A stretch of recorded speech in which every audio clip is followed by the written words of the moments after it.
Halo teman-teman, sebelum kita lanjut ke pembahasan materi, jangan lupa di like, di subscribe, and comment and share, dan jangan lupa aktifkan lonceng notifikasi agar kalian bisa melihat video-video kita selanjutnya. Terima kasih.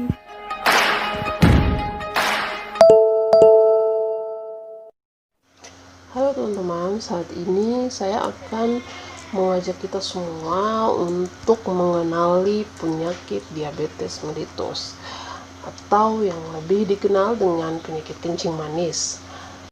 Apa itu penyakit diabetes mellitus?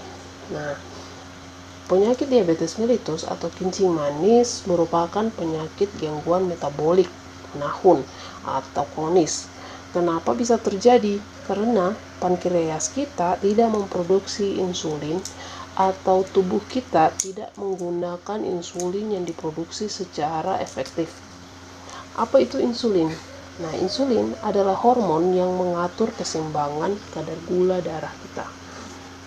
Nah, diabetes mellitus ini ada tipe 1, tipe 2, diabetes mellitus gestasional, dan jenis lain daripada diabetes mellitus sendiri.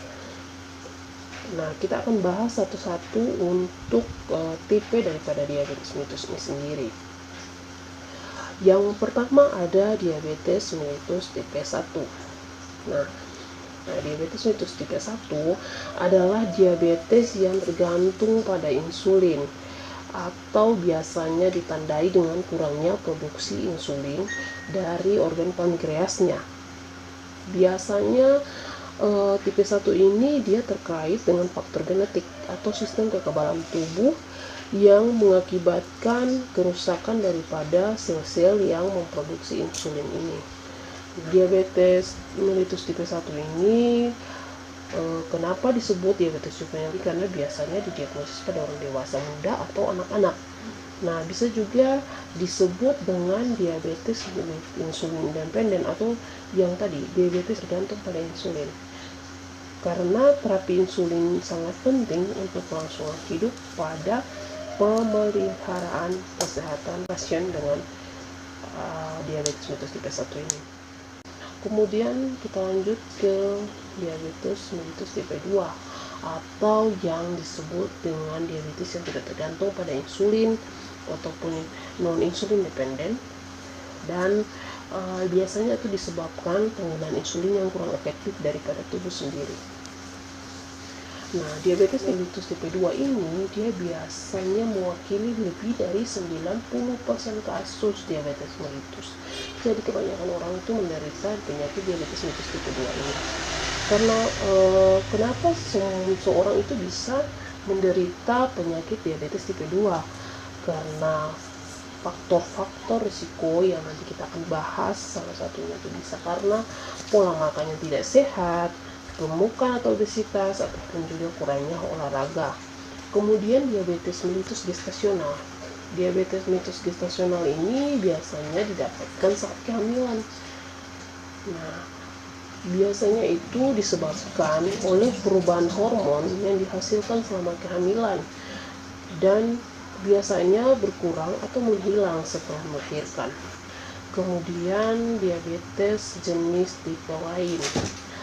Ada beberapa penyebab lain yang berbeda dari ketiga jenis diabetes mellitus tadi. Nah, termasuk sekresi insulin yang tidak memadai yang disebabkan oleh penyakit genetik tertentu.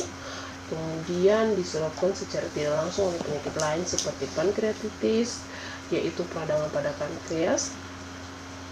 Kemudian yang berikut kita bahas apa saja faktor-faktor yang bisa membuat sehingga seseorang itu bisa terkena diabetes.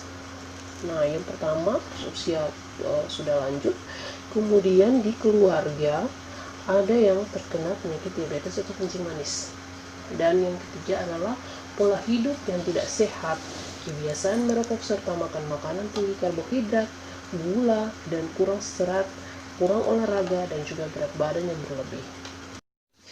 Oke teman-teman, diabetes mellitus part 1 sampai di sini dulu ya. Jika teman-teman masih penasaran dengan diabetes mellitus, jangan lupa nonton diabetes mellitus part 2-nya. Di part 2, kalian akan lebih mengetahui tentang gejala-gejala daripada diabetes, faktor-faktornya, kemudian bisa tahu cara mencegah dan komplikasi daripada diabetes sendiri. Jadi jangan lupa ya untuk nonton part 2-nya. Oke teman-teman, jadi jangan lupa untuk tetap like video ini, subscribe, and comment, and share, dan aktifkan lonceng notifikasinya biar kalian bisa tahu saat kami mengupload video terbaru kami. Terima kasih.